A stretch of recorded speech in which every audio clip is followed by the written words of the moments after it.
This is Simple Joys, a hope story that heals. Every word is a piece of life. Every twist a hidden truth. Stay with us and let this story guide your heart. I signed the papers that locked my mother away. I did it under rain hammered into glass, under television lights that pretended to be stars, under murmurs too soft to save me. The pen felt heavier than the fountain pen my father had given me when Tranwell Labs went public. That pen had signed prosperity. This one signed fear. Ethan, Leela whispered through her smile, nails ghosting my wrist. If you don't sign tonight, the board calls an emergency vote in the morning. You know exactly what happens next. I knew. I had watched our stock dip 3 points in a single hour because a grainy clip of my mother shouting at our headquarters had snagged on the algorithm like a burr. I had watched reporters turn trauma into content. I had watched my father's old lieutenants stop meeting my eyes in the hallway. I knew. So I signed. The head nurse at Serenity Pines, a place that smelled like lemons and expensive apologies, watched. The tip of my pen carved my name again and again. A glass waterfall behind her hissed, like someone telling the room to hush. 2 orderlies in slate gray stood near my mother without touching her. A choreography of mercy. The metal doors sighed every time rain battered them. Every sigh sounded like judgment. Mr. Tran, the nurse said, soft, practiced, neutral. We'll take excellent care of her. Take excellent care of your public relations. My mother muttered. Her voice still carried the clipped precision that made grocers correct a bill and teachers double-check a grade. She stood small and straight in her old cardigan, hair pinned back with the tortoiseshell clip I bought her in college with my first real paycheck. Her shoes were wrong for a stone soft-soled, unthreatening, and one cuff of her cardigan was damp up to the elbow. I had told myself for weeks that she was confused, sundowning, slipping. She looked more lucid than the room deserved. Mom, I said, because every other word failed. This is temporary. They'll evaluate, adjust medication, evaluate. What? She tilted her head. How much proof you need to keep your seat at the table? Leela's fingers tightened fractionally, the way a trainer tightens a leash before a performance. She was radiant the way moonlight on a blade is radiant. Mrs. Tran, she said with courtroom sweetness, we all want what's best for you. Ethan hasn't slept. The press is hungry. My mother said, you always did know how to feed them. The head nurse raised a palm like a blessing. We should proceed. My lawyer rolled. Excellent. Discreet hovered at the edge of my vision like a shadow that knew better than to speak. The security guards from my company stood farther back, hoods up, pretending they were invisible. I could feel my board in my pocket, in the haptic pulse of messages that stacked into a red bar. The PR director had already sent the holding statement. Our family appreciates your concern during this personal medical matter. Mom, I tried again. Please, it will be calmer here. It is calm everywhere if you stop listening to people who profit from your panic, she said. Then, as if remembering a step only she knew, She reached into her cardigan and pulled out a brown envelope. It was creased at the edges. It had my name on the front, Ethan, written in the same slanted hand that had labeled my lunchboxes, and signed, "Absence notes when a fever took me down." She held it like a communion wafer. "Take it," she said. Leela moved to block, a smooth, elegant step that would have played well on camera. Not now. She breathed. I took it anyway. The paper was warm from her pocket. When my thumb ran across the folded edge, I felt the ridges of unfoldings and refoldings like the strata of a story. "Read it when you're alone," she said softly, "when the noise is gone." The orderlies looked at the nurse. The nurse looked at me. The counselor, mid-40s, concerned eyebrows. A scarf that was trying too hard not to be a noose shifted his weight, like he wanted to say something about boundaries and trauma and empowerment. Outside, lightning took a photograph of us. "We should move," the nurse said. "The media, always the media," my mother murmured. And then she did something I didn't expect. She smiled. Not the smile from old photos. Not the one she wore for church or for birthdays or when my father had teased her about the way she hummed while she cooked. This was a small, private smile with a notch of pity in it. It was the face you make when you finally set down something heavy you've been carrying too long. She turned to me one last time. "Look at me, Ethan." I did. It hurt. "You think you're signing me away," she said. "But that signature belongs to you. You are signing your own life." The doors to the patient wing slid open with a sigh. They always do. That's how architecture absolves itself. The orderlies took her elbows, gentle but inevitable. She did not fight them. She did not cry. She did not beg. She walked like a queen forced to attend a tedious function, chin high, eyes ahead. The white wristband they had fastened to her looked obscene. "Mrs. Tran," the nurse said, "this way." At the threshold, my mother glanced back over her shoulder, not at the cameras, not at Leela, not at the nurse, at me. The look wasn't accusatory. That would have been easier to survive. It was disappointed. And disappointment is a slow-acting poison. Then the doors whispered shut between us and turned her into a smudge on the other side of frosted glass. The lobby resumed pretending to be a spa. The water wall resumed telling us to hush. The rain outside resumed its fight with the world. "Let's go," Leela said, already walking. "You need to be seen leaving privately. Then we'll loop the board." I booked the south elevator to the garage. "The driver is—" "Don't say driver," I snapped. The word landed like a memory of headlines I didn't want to conjure. Rich man, poor other, scandal.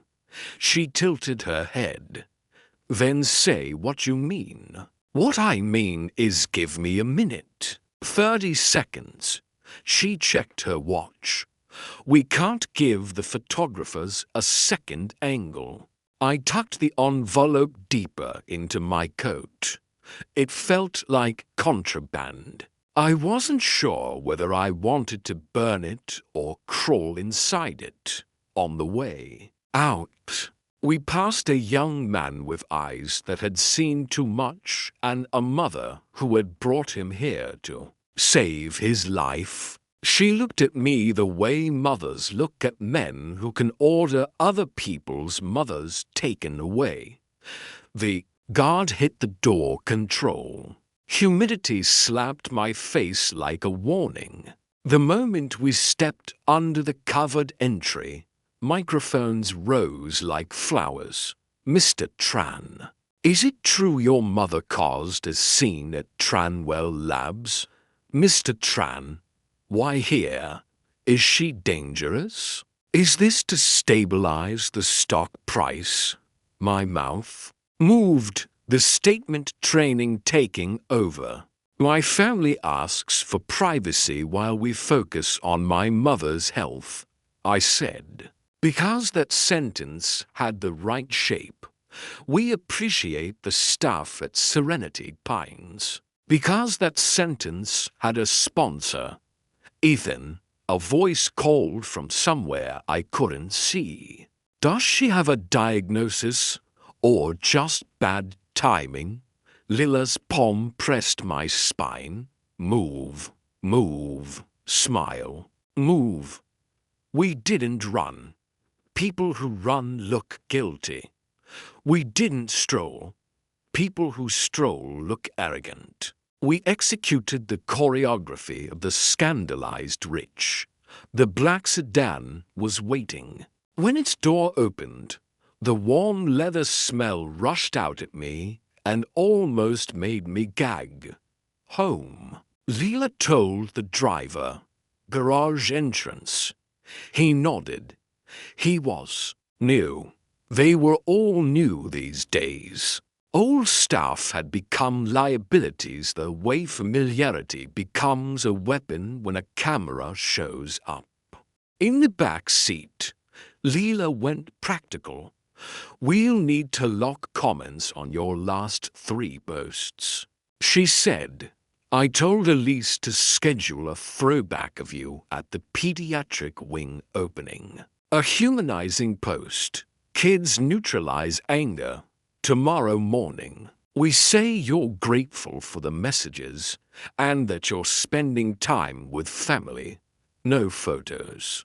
At the office, I'm moving you off the 9th floor to the 8th for a day. Fewer sightlines to the press. HR can run caregiver support resources on the internet to show goodwill. I looked at the raindrops on the window until they became a constellation. That spelled out coward. She gave me a letter. I said, Lila's. Eyelids barely flickered. Of course she did. What does that mean? It means she smoothed a non-existent crease in her dress. It means she understands leverage. She raised you. She raised me. I repeated, as if the echo might change the meaning.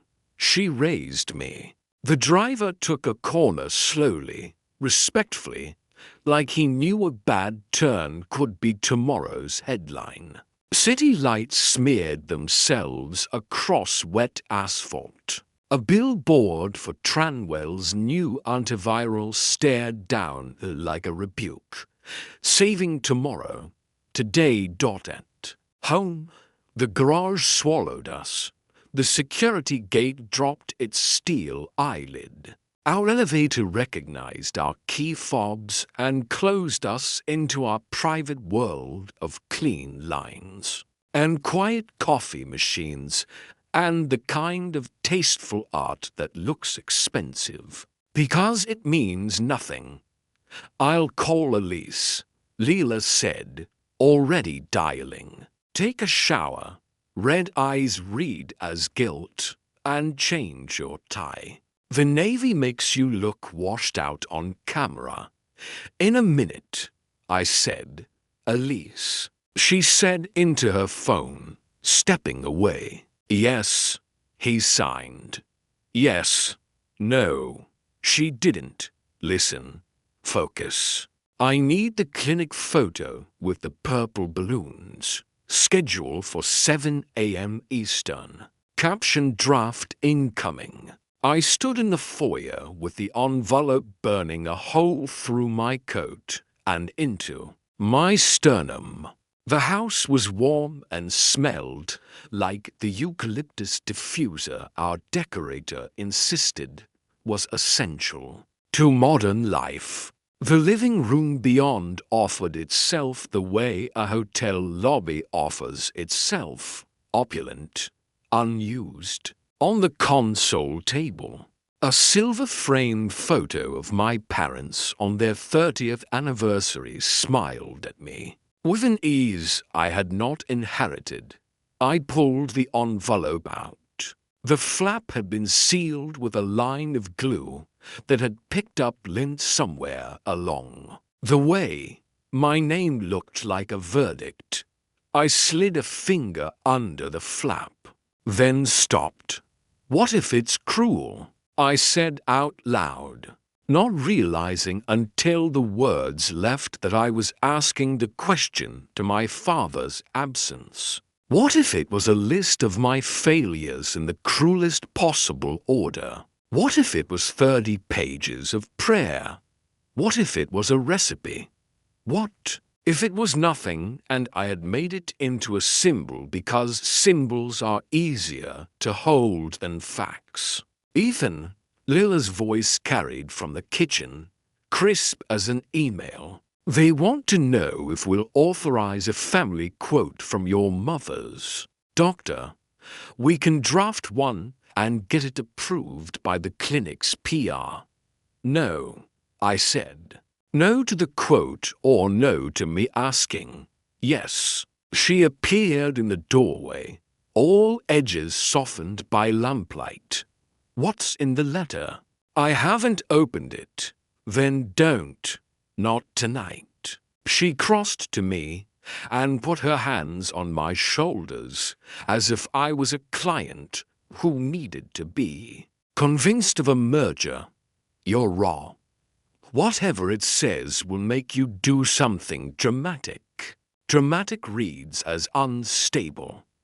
I need you steady for 12 hours. Steady, I repeated, like a brand. Her eyes flicked to mine, like a man who still wants to be CEO tomorrow.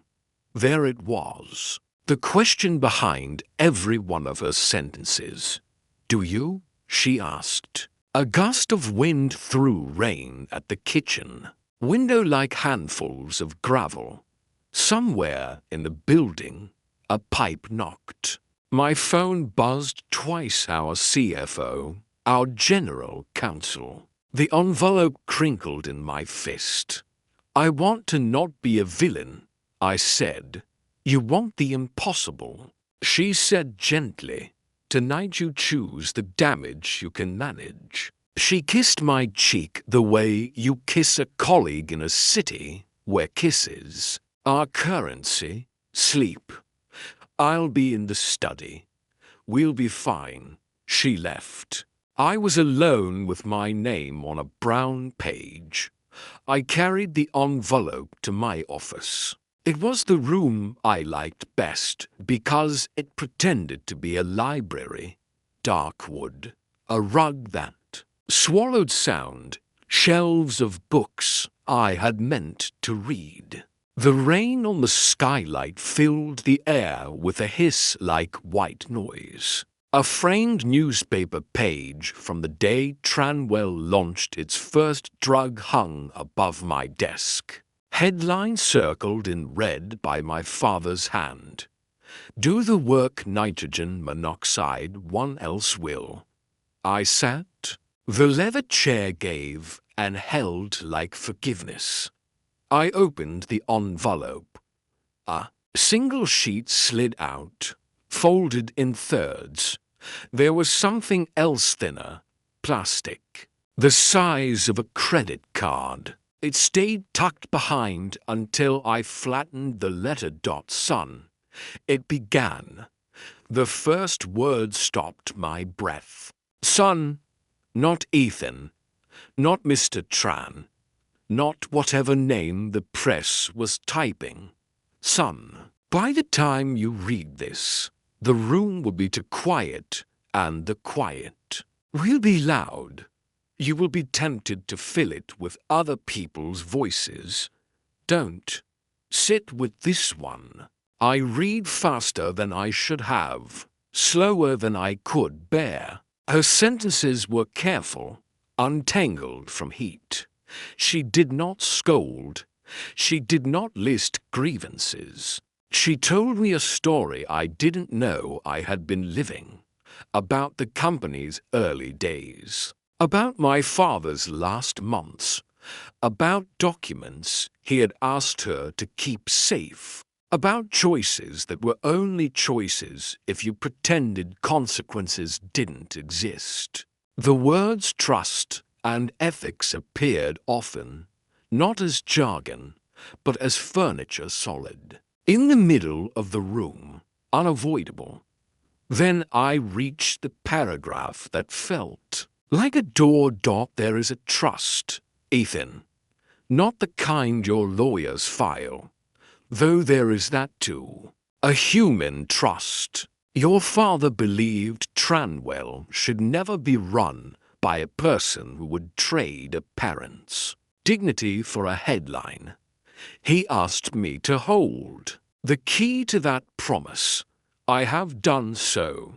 If you are the man I raised, you will not need the key. If you are the man the cameras made, you will hate me for having it. My hands were cold. Another line. Simple, devastating. This is not about illness. This is about who you choose to be when the room goes quiet. The plastic card slid free from the fold as if it had been waiting. It was a safety deposit box key card, embossed with a number, the bank's name, and a date written in her hand. Tomorrow's date. A shiver ran through the room that had nothing to do with rain or air conditioning. I looked up, half expecting my mother to be standing in the doorway, laughing at how easy it had been to get me to listen. The last paragraph was short. Don't look for me tonight. Not at Serenity Pines. Not anywhere you can send a driver. If you want me, bring yourself. Leave the board at home. Bring a coat. Read this again when you think you're angry at me. Anger is just fear in a louder dress. Momi set the letter down very carefully, like it might explode if jolted.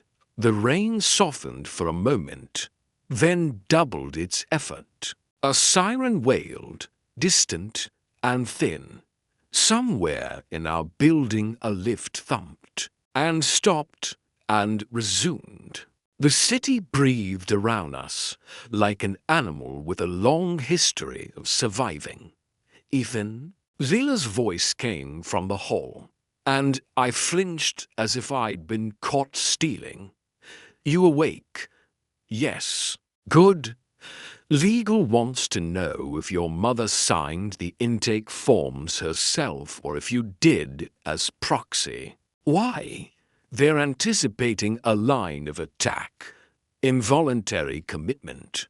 We need to be precise. She signed, I said. I think. I don't know. I was signing. Okay, I'll say family and patient consented. Rest. Her steps retreated. I looked at the key card. I looked at the letter. I looked at my father's red-circled headline. I looked at the time. It was later than it should have been for good decisions and earlier than it had to be for bad ones. I hovered over my phone. Type a message to security to prep the car. Delete it. Type a note to the board chair. Need to speak in the morning. Delete that too. I turned the letter over like it might have a secret map. The paper was blank on the back, as if to say, you don't get a map for this. Lightning rolled its shoulders somewhere beyond the window. Thunder rearranged the shelf of trophies I didn't remember winning. I put the letter back in its envelope because contained things are less dangerous. I put the key card in my wallet because that made it feel ordinary, and ordinary things are survivable. The house creaked the way houses do when they've grown too large for the people who live in them. My sleep would be decorative at best. I stood, the chair exhaling behind me, in the hallway. The motion light bloomed. My reflection in the glass of a framed abstract painting looked like a stranger, wearing my outline. I touched the envelope to my chest the way a child holds a book in line for the first day of school. For a ridiculous second, I thought of my mother's habit of leaving little notes, where I'd find them: remember your lunch, piano at 4, proud of you, even when you're impossible. And the memory tried to make a man out of me. I shut off the office light. In the dark, the city's glow turned the ceiling a soft bruise. My phone buzzed again, relentless. Important messages from people who would bill me for the privilege of saving me. The envelope did not buzz, it just existed. It felt heavier than paper should. Somewhere beyond my windows, beyond the gated drive, beyond Serenity Pines and its waterfall that tells everyone to hush. My mother was breathing in a different room, or not in a room. The letter had said, don't look for me tonight. The letter had said, if you want me, bring yourself. The letter had said, bring a coat. I went to the closet and put my hand on mine. I didn't pull it down. Not yet. I stood in the doorway and listened to my house and the rain and the part of my chest that was trying to knock its way out. I wasn't sure which was louder. I wasn't sure which I deserved. Behind me, in the blue-lit quiet, the letter waited for the noise to go. I didn't sleep. I lay still and let the house count out the hours, pipes clicking, ducts exhaling, the refrigerator practicing its tiny thunder. When my phone chimed 5:57 a.m., I got up because pretending to be asleep had become worse than being awake. The envelope lay on my desk where I'd left it, flattened now, like a bruise after ice.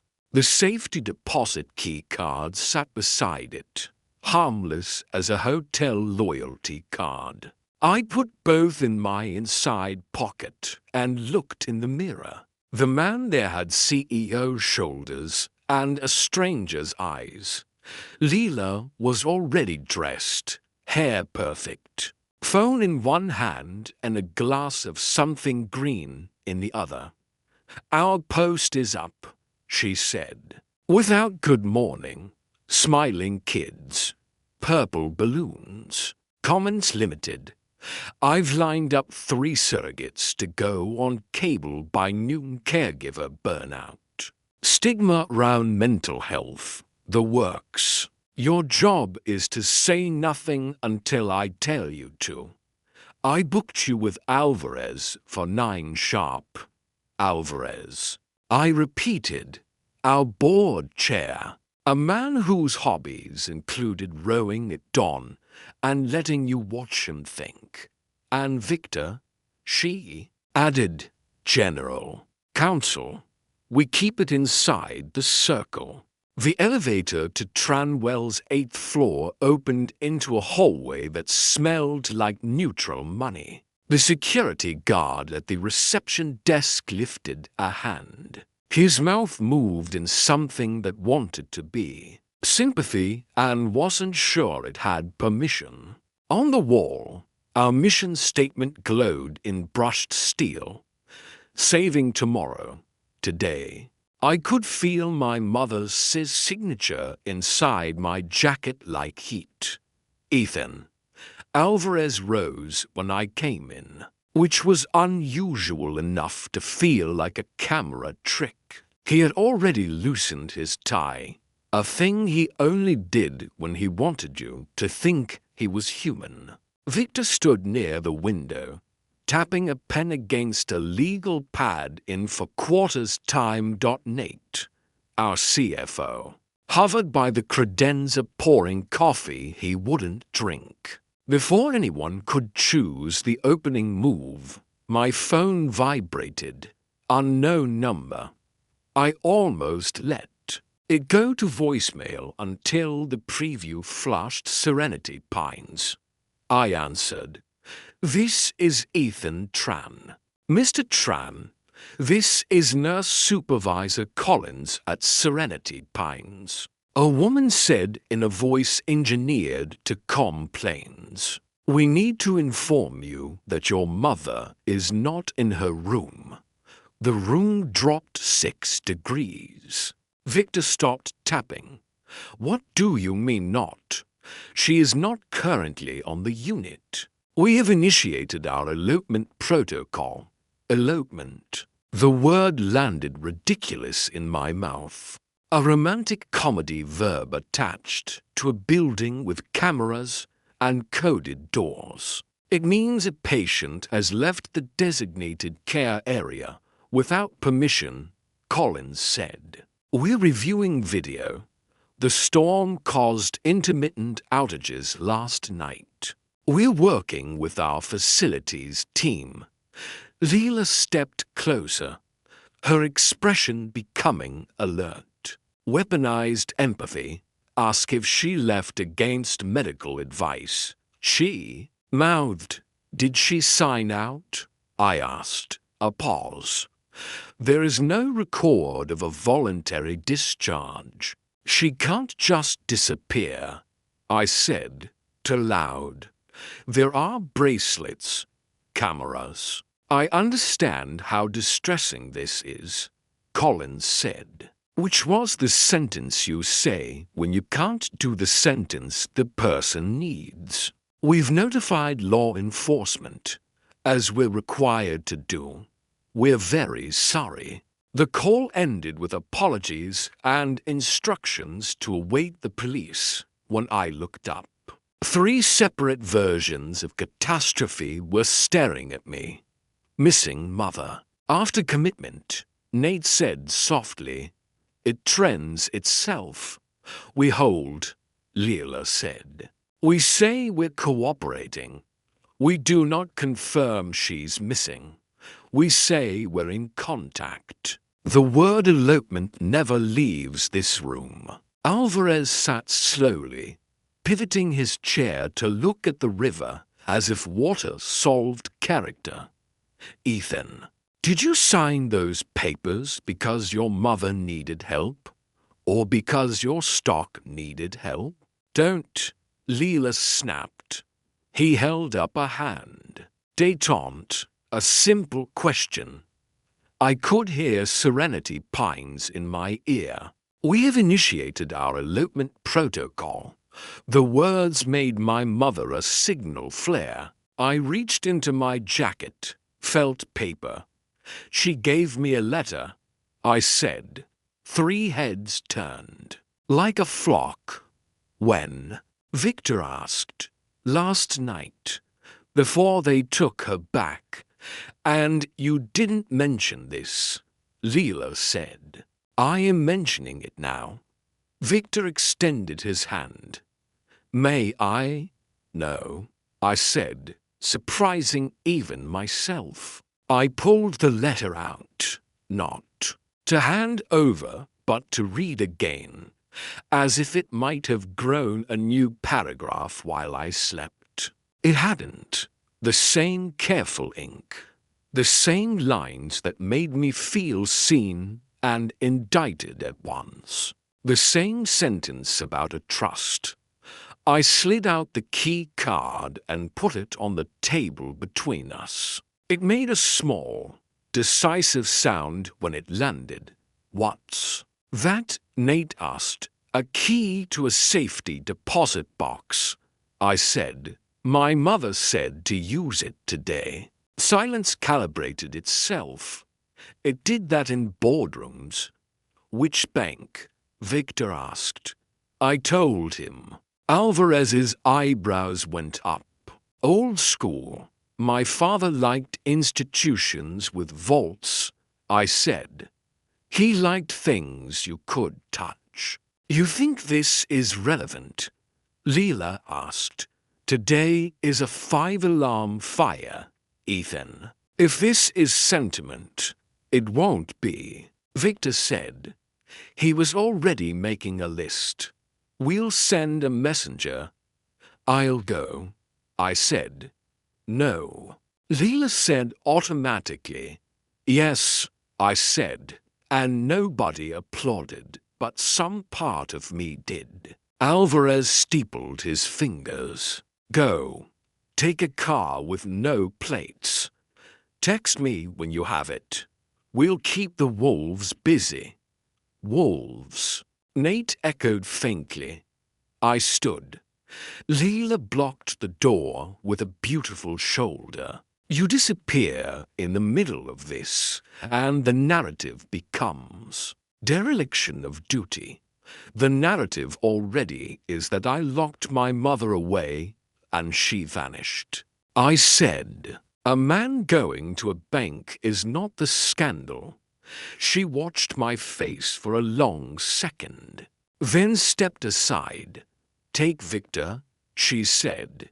He's too useful to let you go alone. Victor grabbed his coat, his pen still in his hand like a talisman. As the elevator doors slid shut, Lila's voice reached me.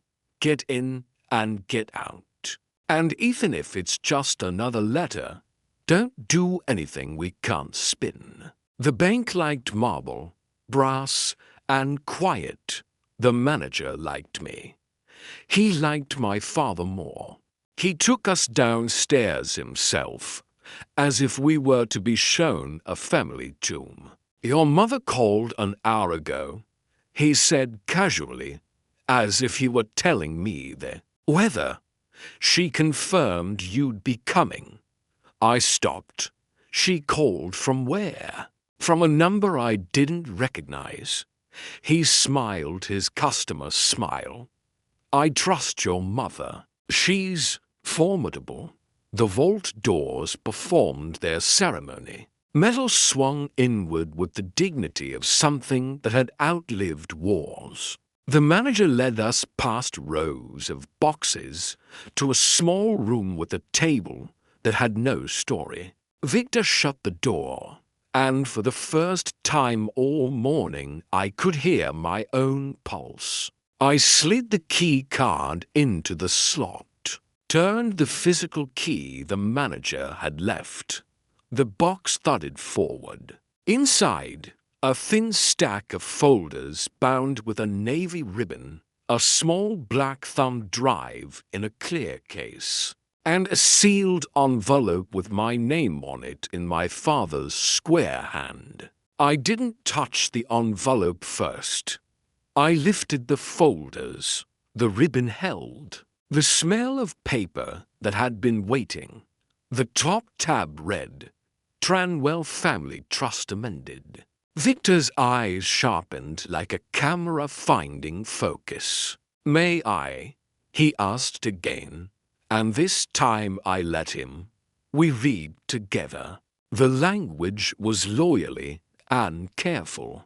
The structure was a machine designed to move only under precise conditions. The trust controlled 22% of Tranwell's voting shares, enough to make or break a chairmanship if deployed strategically. The trustee, my mother. The beneficiaries, me. A foundation in my father's name, and, under certain conditions, an individual designated by the trustee as a temporary steward for reasons of ethics and continuity. Ethics, Victor said aloud. As if to test the way the word felt near money. He turned a page. The amendment date was 18 months before my father died. There it was, a clause written so plainly even business journalists would understand it. In the event the sitting chief executive officer of Tranwell Labs, being of the immediate family, engages in acts that materially degrade the dignity or safety of an immediate family member, for the purpose of protecting corporate image or personal position, and such acts are documented by objective evidence, and such acts are not remedied by immediate contrition, and corrective conduct, then voting rights appurtenant to the trust shares shall, for a period not to exceed 90 days, be exercised by a temporary steward appointed by the trustee. The board shall, upon notice of such appointment, convene to consider suspension of the CEO pending independent review. Victor stopped reading and looked at me. He wrote that for a reason. My father wrote a lot of things, I said, because the alternative was to say he wrote it for me. Victor flipped to the appointment. There was a name filled into a blank, in careful ink. "Who the hell is May Hale?" he asked. I knew the answer before I knew why I knew. "My mother's pro bono attorney," I said. "She used to help families get guardianship of kids with addiction. She sat at our dining table once and taught me how to read a lease. Your father met her. He respected her," I said, and realized I was remembering the softness in his voice when he said her name. "May is the kind of person you build a world around, Ethan, if you're lucky." Victor picked up the thumb drive. "There will be more." He was right. On the second folder, a label in my mother's hand. Documentation. Inside, a USB transcript of last night's intake call. A printed report from Serenity Pines logged at 10:23 p.m. Camera array experiencing intermittent outages due to storm. Will troubleshoot in the morning. And my stomach left the building a compact digital recorder with a file time stamped from the lobby. I clicked play. White noise, a hum, footsteps. Then voices slid out. My voice and Lila's. Sign, Lila. Whispered, "We need to look decisive. If we wait until morning we cannot wait. Do you want to be CEO tomorrow?" And my own voice, rawer than I wanted to hear it, saying, "We cannot have her face in front of headquarters again." Victor pressed stop, then start again, as if the sentence might become a different one the second time. It didn't. He exhaled. "That clause is a trap for men who say things like that. It wasn't supposed to be on tape," I said. I sounded like every man who had ever been recorded wanting to be a boy again. "It's always on tape," Victor said.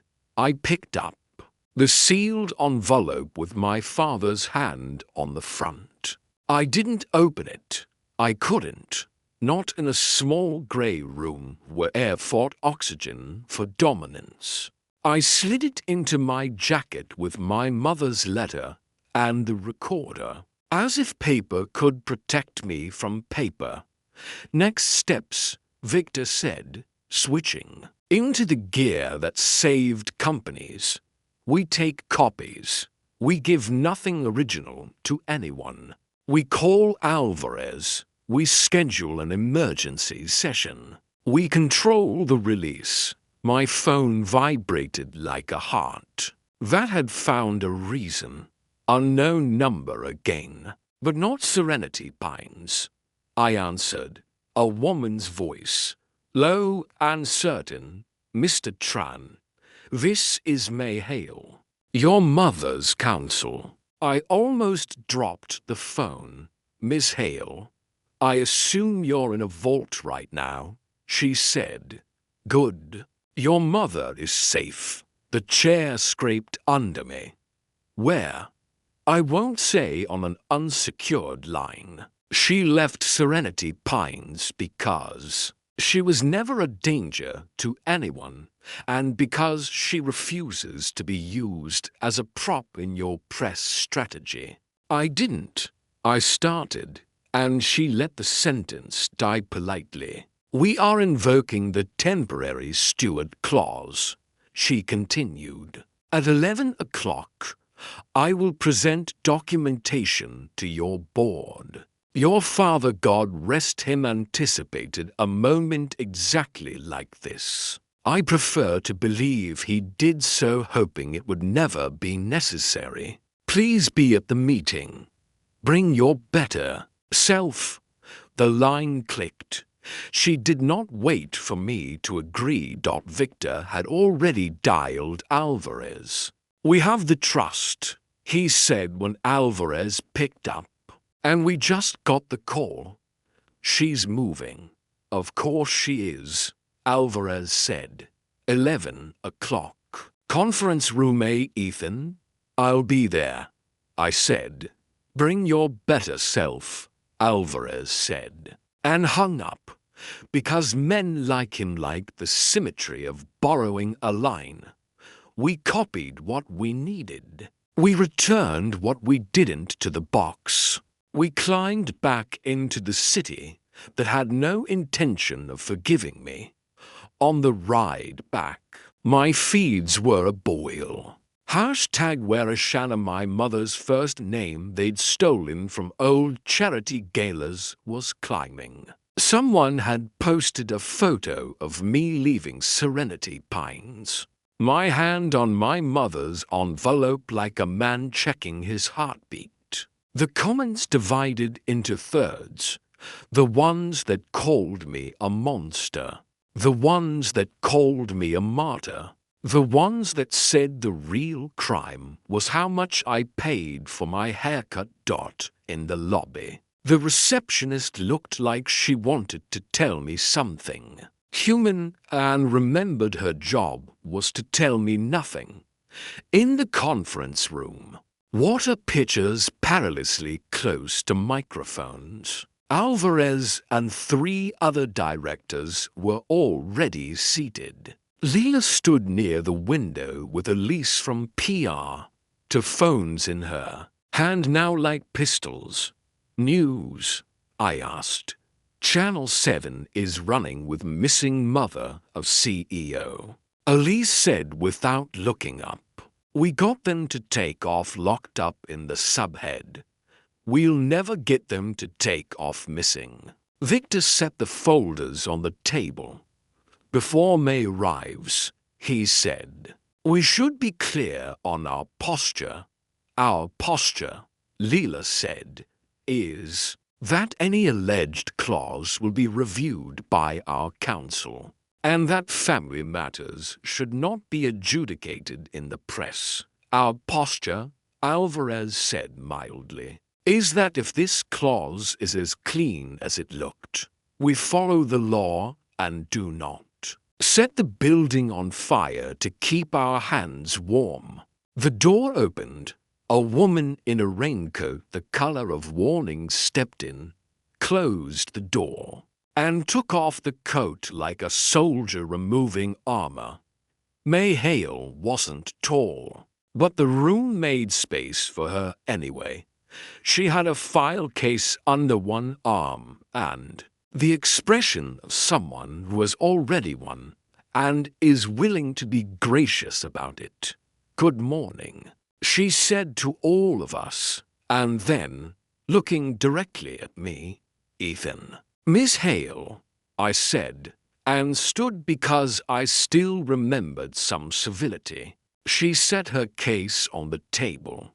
undid the latches with small decisive movements, and laid out three things: a certified copy of the Tranwell Family Trust amended, a thumb drive identical to mine, and a transcript.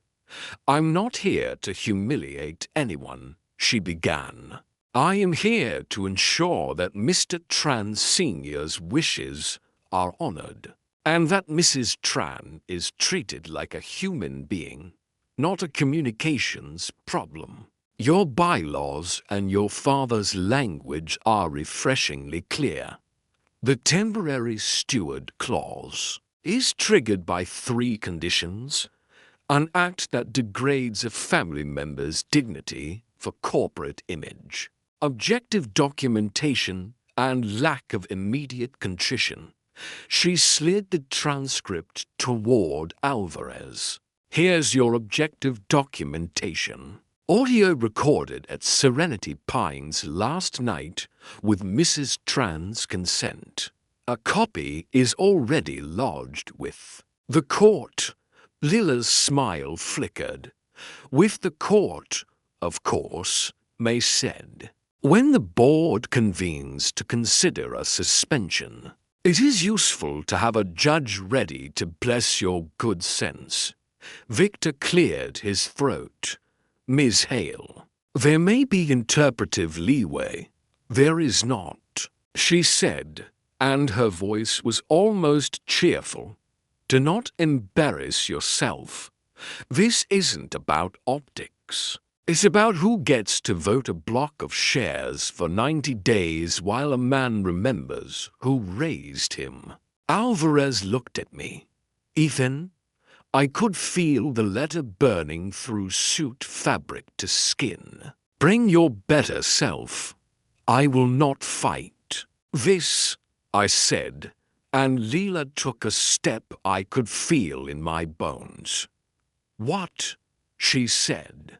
Not to the room, but to me, privately, like a betrayal you whisper.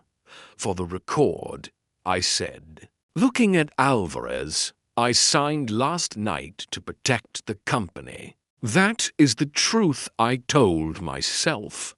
It is also the sin. My mother told me not to come find her. She gave me a key instead. Today we opened what she wanted opened. If the clause is triggered, it's triggered." May's expression didn't change, but some small muscle near her eye relaxed. Alvarez nodded once. "Then we proceed by the book." Leela stepped forward, her professionalism slipping like silk off her shoulder. "By the book we bleed out in public," she said. "By the book we hand this company to the people who hate Ethan for being born to it. By the book," Alvarez said, "we have a company tomorrow." Victor made it formal.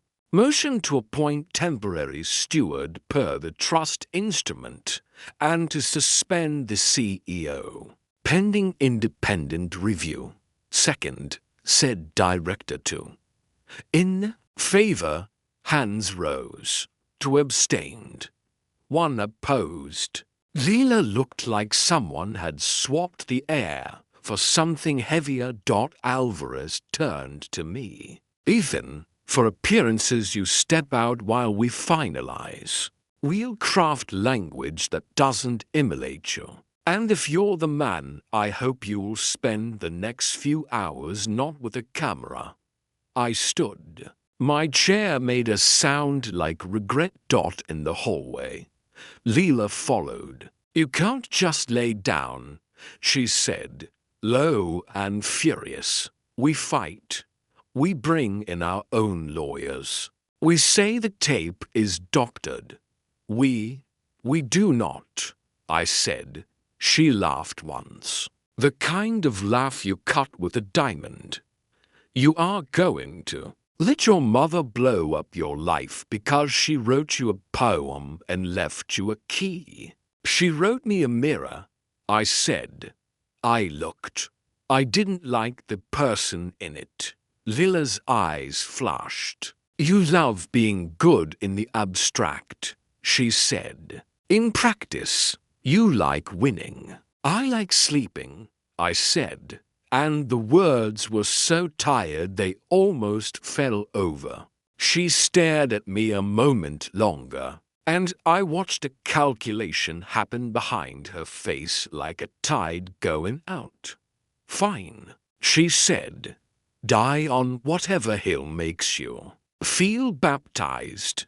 I'll be in crisis war room. She turned on her heel and went back into the room that believed it could prevent a weather system. With bullet points. My phone buzzed. Unknown number again. A short text this time. Bring a coat. To PM 147 Mason. Side door. No press. Me checked the time. It was 12:14. 2 hours to decide which man to be. I took the elevator down. In the lobby, the receptionist had tears in her eyes she was pretending were allergies. Outside, the rain had stopped, and the city had remembered how to glitter. A group of interns watched me walk by the way. People watch an animal that might decide to be gentle or might decide to remember its teeth. In the garage, I told the driver to take the afternoon off. He looked confused until I pressed cash into his hand and said I needed the walk. He nodded like a witness. Upstairs, I went to my office, closed the door, and opened my father's envelope. Ethan. It began, and I had to sit down because I had not realized how much I had missed that voice. If you are reading this, it means either I have failed to teach you what a man should do when no one is watching, or I have succeeded and you are double-checking with the dead. Either way, I am proud of you for opening the box. Most men never open their boxes. He laid out the case for the clause like an engineer explaining a bridge. He made no apologies for putting ethics in legalese. He said the thing I needed him to say, and least wanted him to say.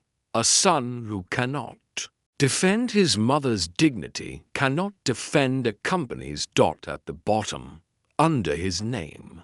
He had written in pen, "Your mother is better at rescue than I ever was. Listen to her even when you're sure you're right. Especially then." I folded the letter and put it with my mother's in my pocket. Then I took my coat. The one I hadn't pulled down last night. It felt heavier than a coat should. The mirror in the hallway caught me in passing and showed me a version of myself that might be worth saving. At 1:52, I left the building alone. On the sidewalk, I blended into the weekday choreography. Umbrellas, take-out boxes, the city's rhythm section. The address in the text was in a part of town no one posts on real estate feeds. A block of old factories sliced into non-profits and 10 churches and a community center. With a peeling mural of hands holding up a sun, 147 Mason was a brick building whose best years had not been glamorous. The side door buzzed when I pressed the bell. A woman peeked through the wire glass and opened it just far enough for me to slide in. "Mr. Tran?" she asked, more curious than impressed. "Yes, she's in the kitchen," the woman said. "No cameras." I followed the smell of coffee and detergent to a room with fluorescent lights and a table full of vegetables that had been coaxed from donations into something like a meal. Three older women in aprons looked up and then looked back down, which is the purest form of kindness. My mother stood at the sink washing lettuce. The wristband was gone. Her cardigan was the same. Her hair was pinned up in the same tortoiseshell clip. She looked like home and like a cliff. She didn't turn when I stepped into the doorway. "You brought a coat," she said. I did. "Good. It's colder here than people think." I took a breath that learned how to be a confession. "You're safe." "I am," she said. "Safer than I was last night in a room full of people paid to pretend not to see." I stepped closer. The women at the table gave us their backs like a shield. "I didn't know you volunteered here," I said. "Because you say dumb things when you are building a bridge out of the air." "You didn't ask," she said, and handed me a towel. "Dry. Then sit. We have very little time. And you have a decision to make that will sound like 1,000 decisions, but is only one. Whether to fight the suspension." I said. "No," she said. "Whether to fight yourself." Water drummed against metal. She turned off the tap and finally looked at me. The disappointment from last night was gone. Something sterner and kinder had replaced it. "I left because I am not your prop," she said. "I called May because I knew you would try to turn this into strategy. I sent you to the bank because you needed your father to say the thing you didn't want your mother to say." The towel in my hands had become a rope. "You could have told me all this at home," I said, hating how petulant it sounded. "You don't hear me at home," she said, without malice. "You hear me in rooms where you are not performing." The kettle clicked off. One of the women poured hot water over tea bags as if we were a normal family. My mother slid a mug toward me. "At 2 o'clock, she said, you will decide whether to be the man your wife has trained you to be or the man your father hoped you could be. And there will be no applause either way." I chose to accept the suspension. I said, Isn't that the right direction?" "It is a direction," she said. "The rest is walking." The clock on the wall ticked with a sound that would have irritated me yesterday and steadied me today. My phone vibrated against my hip with the fury of the unimportant. I didn't look. "What do you want me to do?" I asked, and hated how young it made me sound. "I want you to stop asking other people who you are," she said. "I want you to go back upstairs in that glass building and say out loud that you were wrong. I want you to tell them you will, not play PR with your mother. I want you to sit in the discomfort long enough to learn something. I want you to come here next Tuesday and chop onions." The last thing cracked me open. I laughed and an apology fell out with it. "I am sorry," I said. She nodded like a queen accepting tribute. "Good. Now take your coat. May is waiting. With your board to finish cutting the rope you tied around your neck. After that, you can decide whether to wear it as a tie or throw it away." I finished my tea. I set the mug in the sink. I kissed my mother's temple the way my father had, once, gently, like a benediction. She smelled like dish soap and rain, and the thing we pretend the word home can hold. 2 o'clock, she said, and waved me toward the door with wet hands. Go choose. Outside. The sky had pulled itself together into a pale, deceptive blue. I put on my coat. My phone vibrated again. A text from Alvarez. Vote done. Steward appointed. We're drafting language. Press at 4. You in? I typed. Yes. I'll be there. Then I added, because the room needed a map as much as I did. And I'm going to say I was wrong. At 1:57 p.m., I stood under the awning at 147 Mason with dish soap still ghosting my hands and a coat heavier than weather. The city had shaken off the storm and was pretending to be fine. My phone blinked the time at me like it was trying to. Help dot at 2 o'clock. I walked back into the building that had turned my name into a press release. Conference room A was fuller than in the morning to more directors dialed in on screens. Our HR head, PR, outside counsel. The calm of expensive wood. Water pitchers sweating. Microphones too close to throats. May sat at the far end, raincoat folded on the chair beside her like a flag. Alvarez looked tired in a way that made the room more honest. I didn't wait to be asked. I stood at the head of the table and said, I was wrong. Chairs shifted. The sentence did what it does when you say it clean. It moved the air. I signed last night because I convinced myself it would protect the company. I said, that's true. It's not the truth I need. The truth is I traded my mother's dignity for optics. I did it quickly, and with a pen that has my name engraved on it. I'm not going to fight the steward clause. I'm going to help it work. Leela stared at me like I had slapped a stranger who looked like her husband. You want to martyr yourself, she said softly. You want applause for bleeding. No, I said.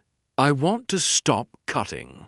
May's mouth did something like approval and like grief. Alvarez nodded once. Victor glanced down at the folders he'd arranged like a chessboard. We'll issue the language at 4, Alvarez said.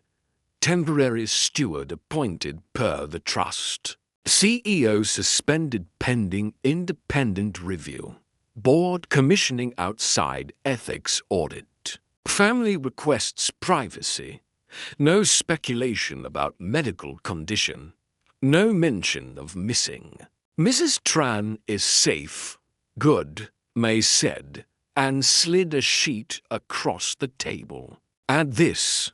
Commitment from the company to publish a dignity protocol for how leadership handles family crises, employees' families included. Leela exhaled through her nose. We are not setting precedent that invites every private situation into our lobby. You invited this one, May said, not unkindly. I'll sign it, I said. Lila's head snapped. You will not sign anything. I'll recommend it, I corrected. Then I'll stop pretending recommendations are power. A knock. HR slipped in with a folder, murmured to Alvarez, slipped out. The room had a rhythm. Documents, murmurs, decisions. We were getting close to 4. Before we get steamrolled by press, Victor said, we should confront the internal piece. He tapped a page in the documentation folder labeled Outreach Log.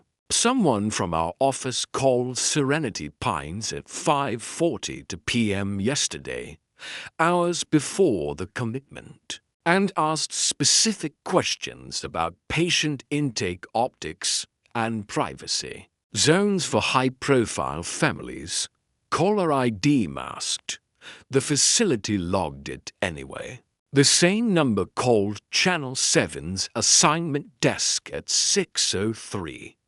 We subpoenaed carrier records. May slid a second document into the light. An audio clip transcript of a woman scheduling an off-the-record with a producer, threading words like responsible leadership and difficult choices. Between no cameras at the back door, it wasn't a smoking gun. It was a blueprint. Leela kept her voice steady. Do you think I haven't been doing my job since this broke? I placed a hold statement. I did the media grid. Victor looked up. It's your number. The room went quiet enough to hear the labor of air conditioning. Leela blinked. Once, twice, like a person refusing to accommodate a new reality. I called to prepare the ground. She said, "That is my job. Crisis is a choreography. If we don't lead, the worst story wins. You don't lead by laying down your mother-in-law," May said. You don't wash a brand with a person. Don't you weaponize morals at me. Leela snapped. You weaponized the law. I honored it, May said. Alvarez held up both hands. He had the weary authority of a father at a dinner that had stopped being about food. Enough, he said. Miss Hale. Thank you, Leela. This will be an HR matter after we survive the next 3 hours. Until then, you do not speak to any outlet without Victor or me in the room. Leela's laugh was small and blade-thin. You'll bleed out without me. Then let us bleed, Alvarez said, and it should have landed as bravado. Instead it landed as a kind of decency. At 3:37 p.m., Elise brought the draft statement to me to read. My eyes stuck on the word suspended and refused to owlishly blink it into something else. I initialed the bottom margin because someone always asks for initials.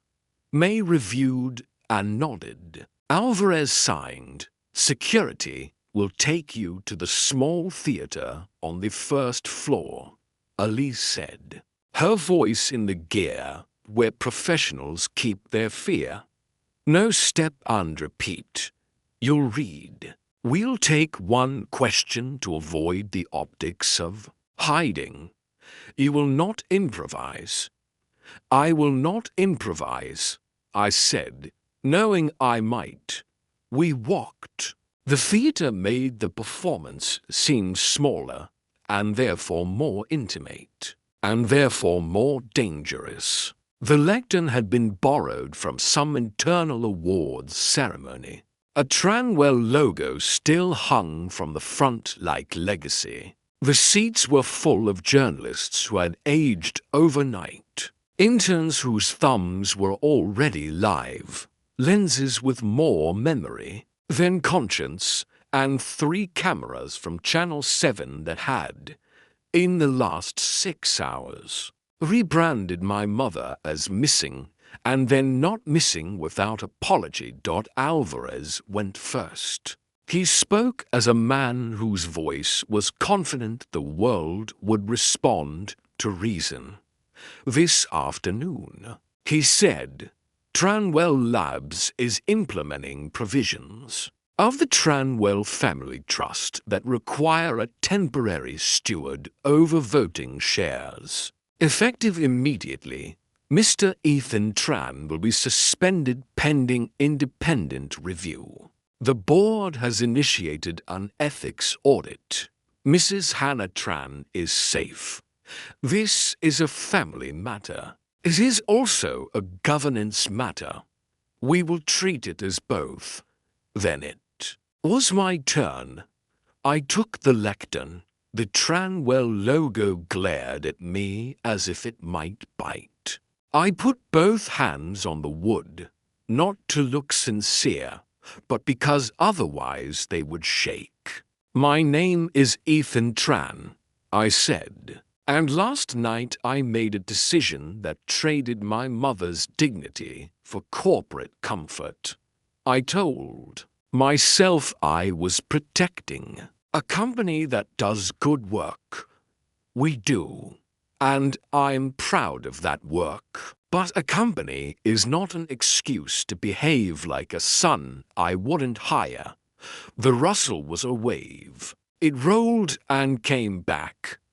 "I'm accepting the suspension," I said. "I'm cooperating with the steward provision in our family trust, which my father wrote to protect this company from exactly the kind of man I was last night. I'm going to help write a dignity protocol so that when leaders at this company face family crises or our employees, the first question isn't how will this look, but how do we honor the human being at the center?" I paused. The lights made the room feel like an oven. My mother's letter in my pocket as a cool stone. "My mother asked for something simple," I said. "She asked to be treated like more than a headline. Today I am going to do something that will not satisfy anyone who wants a war. I'm going to apologize." The word did its work. Some journalists looked up as if they'd misheard. "I am sorry," I said into microphones that would carry it to people who would hate me for other reasons, and to some who might stop. "I am sorry to my mother. I am sorry to our employees who woke up to our mess while trying to cure real sickness. I am sorry to the families who will now have to tell their kids that even people who make medicine can act sick." I stepped back half an inch and felt the little theater breathe with me. "We will take one question," Alvarez said. Stepping to the side to cushion impact. A hand shot up. "Channel 7. Of course, Mr. Tran. Critics say this is a stunt to save your job. Why should anyone believe you?"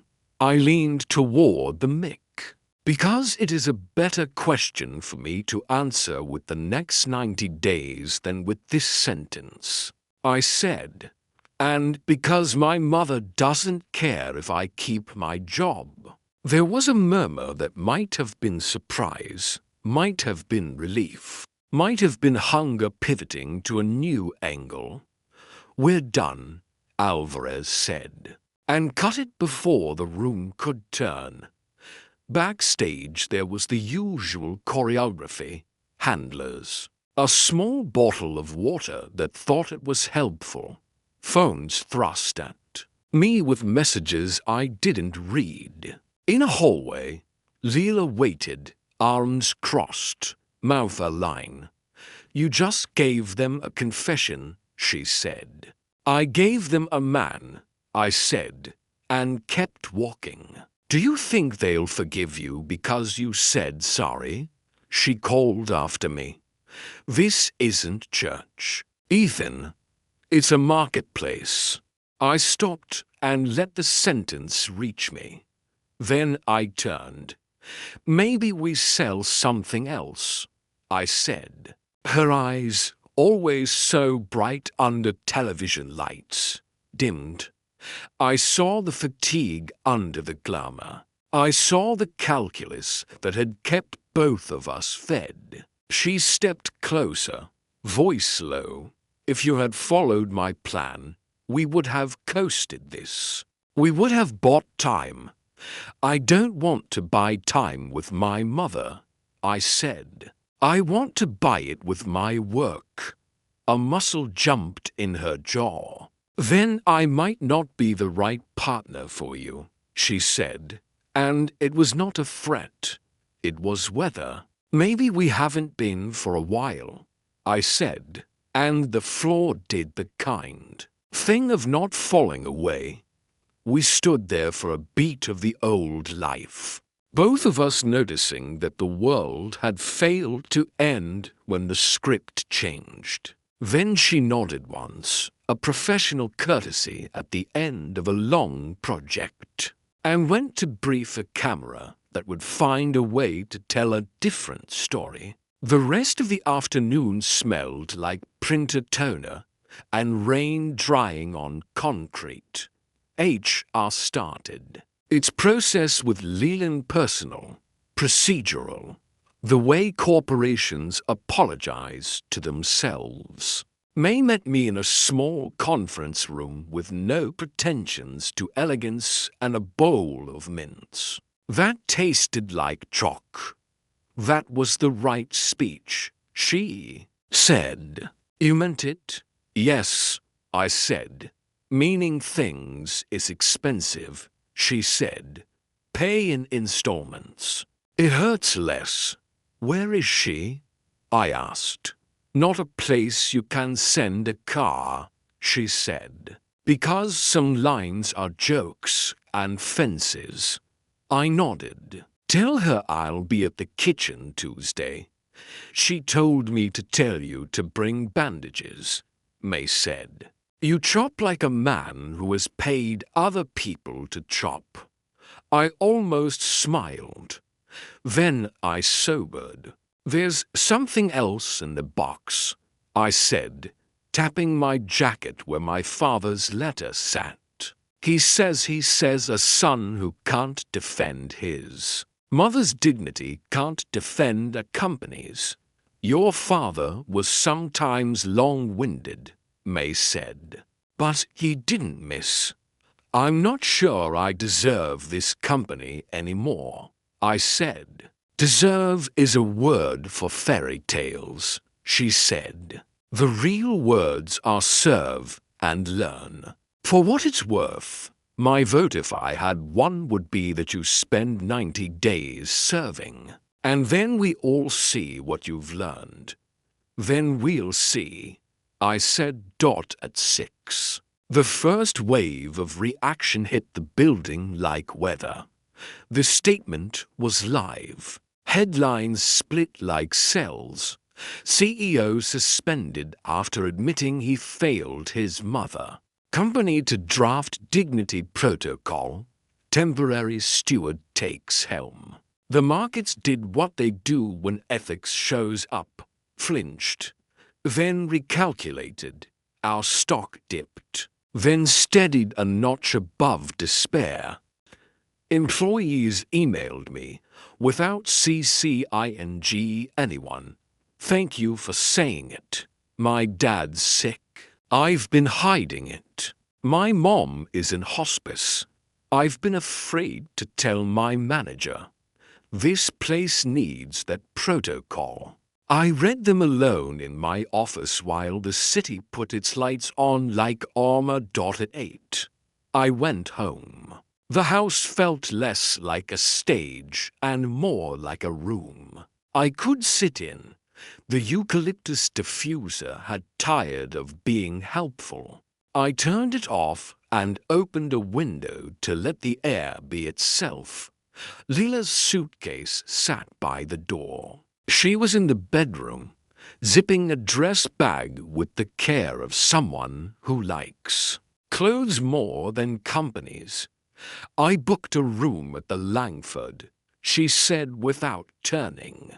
We need space. HR wants to meet in the morning. All right, I said. She paused, hands resting on velvet like prayer.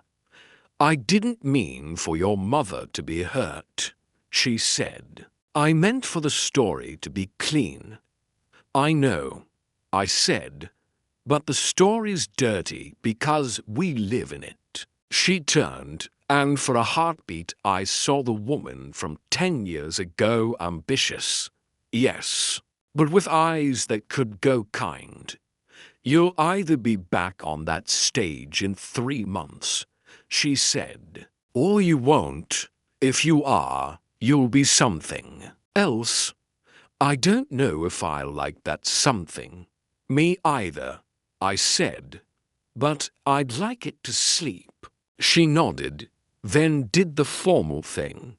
She offered her hand. We shook like people who have built and will now inventory what they built. She picked up her suitcase and left the apartment side. I put my father's letter and my mother's into the top drawer of my desk, then took them back out and slid them into my wallet. Things you carry work on you differently than things you file. I set an alarm for early because humility isn't a strategy if you don't show up. Then I did something I hadn't done in months.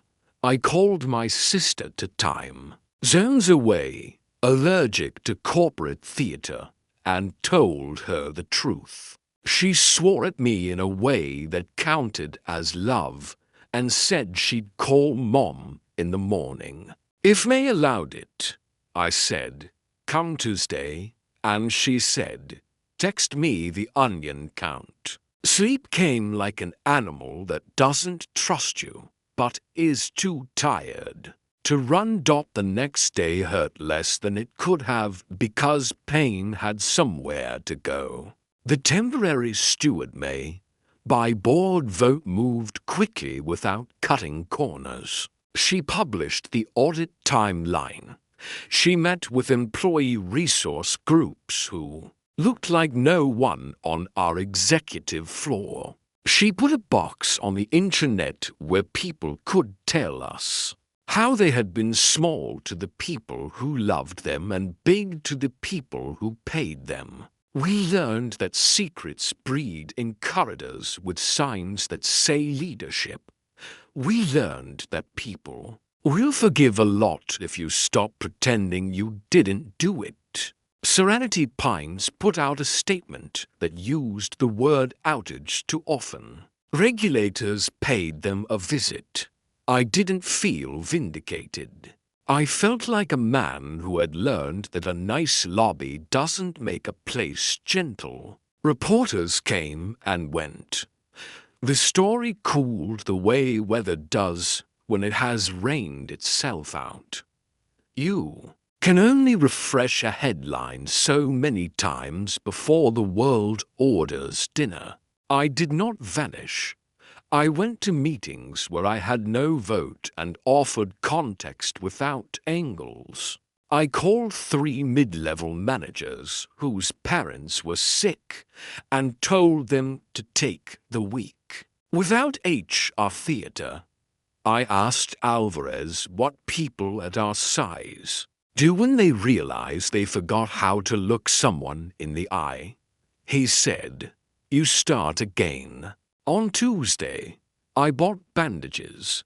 The community kitchen at 147 Masons sounded like knives and radio. The fluorescent lights did not flatter anyone. My mother handed me an onion the size of my fist and a knife with a nick in the blade. Are you sure about this? She asked. No, I said, but I brought a coat.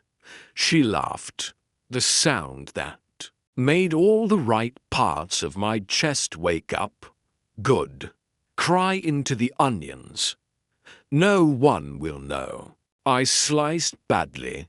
I sliced less badly. I nicked a thumb and used one of my bandages and didn't make a production of it. I listened to women who had raised cities talk about the price of tomatoes. I listened to a man who had slept in his truck and donated 3 hours anyway. I listened to my mother talk to a teenager like his anger was a skill he could learn to aim at noon. I washed trays until my hands wrinkled like old paper. My mother wiped the table beside me and said, casual as weather. Your father would have hated your speech. I looked up, stung, and then saw the smile coming. He would have edited it, she said. He would have made you cut the part where you apologized to employees and families and made you call people by names. I don't know all their names, I said. You know enough to start, she said. Start. The review dragged on because truth moves at the embarrassing speed of mail. There were days I wanted to buy a faster version of justice. May refused to sell it to me. She made me sit in rooms where people told me what my decisions felt like in their lives. She made me write their sentences down by hand. She made me do it left-handed when my right cramped, as if to humble extraneous muscles. At day 42. The first report came back with recommendations that would make any CEO allergic. Family leave that didn't punish ambition. Caregiver grants funded by executive bonuses. Emergency quiet rooms on every floor. A robust no-spin policy around employees' private crises. Alvarez looked at me over the top of the PDF and said, "We can do parts of this, or all of it. All of it will hurt. Let it hurt," I said. Pain that teaches is cheaper than the kind that doesn't. At day 61, Leela emailed me a settlement proposal. It was clean, professional, discreet. She asked for nothing messy. She wished me what people wish when they no longer want you to fail, because they no longer plan to profit if you succeed. I signed, because sometimes you love a person and then you sign a paper that recognizes the math. At day 89, May sent me a text that said, "Bring your coat. 7 p.m. Serenity." I went, though I had not walked through those doors since the cameras. The water wall still said hush. The plants still pretended they were jungle. The head nurse Collins met us with a face that had been trained to hold all of it. "Mr. Tran," she said, "we've revised our intake process. We're sorry for last week and the other nights you don't know about." "Thank you," I said, and meant it, and also meant not forgiven. May led me down a hall that hummed institutional. My mother waited in a small room with a window that let the evening pretend to be gentle. She was reading a cookbook. Because, of course, she was. "You brought your coat," she said. I did. "Good. You'll need it. Kitchens are cold after 9. "I'm not here to chop," I said. "Not tonight." "No," she said. "You're here to tell me what you learned." I told her that I learned the difference between being sorry that a camera caught you and being sorry that you made a decision that wouldn't have been okay even if no one had watched. I told her that I learned how to stand up without a podium and how to sit down without a demotion. I told her that I learned her letter by heart and kept it in my wallet, even when my suit had nowhere it wanted to be. I told her that I learned onion tears wash some sins and not others. She closed the book. "That's a good start," she said. "You'll learn more when you're bored and no one is congratulating you." "Do I get the company back?" I asked, and cringed at how boyish it sounded. She smiled, but the answer wasn't gentle. "You get a chance to apply," she said. "The steward will recommend. The board will decide." This isn't a fairy tale. This is a kitchen. I can live with a kitchen, I said. She reached across the table and put her palm on my cheek. Her hands smelled like lemon and flour. Bring your better self, she said. Not because the board needs him, because you do. 2 weeks later, the board voted to reinstate me under conditions that would make the old version of me fight. Adoption of the Dignity Protocol. Mayor's Ethics Council on retainer with authority to veto stunts. A clawback on my bonus if I violated any of it. Mandatory time in non-executive spaces every month where no one wore lanyards. I said yes to all of it. I meant it. The markets did not clap. They shrugged and went back to worrying about interest rates. Employees brought me problems that smelled like real life. We fixed some. We tried and failed at others and told the truth. About the failure, on Tuesday nights, I chopped onions. I bought better bandages, sometimes. When I walked past the water wall at Serenity Pines to visit a donor, we're funding for a program. That doesn't pretend hush heals. I think about the first night and the letter, and the way a door can teach a man who he is when it closes. The letter still lives in my wallet. It has gone soft at the edges. The key card is in a drawer. I don't need it now. The trust clause did what my father hoped. It slowed me down long enough to see the jump. I thought I needed to make wasn't a jump at all. It was a step back.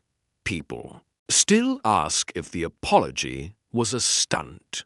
I tell them stunts are done for applause, and that the onion cry is the only applause I bring to work. Some of them laugh, some of them don't.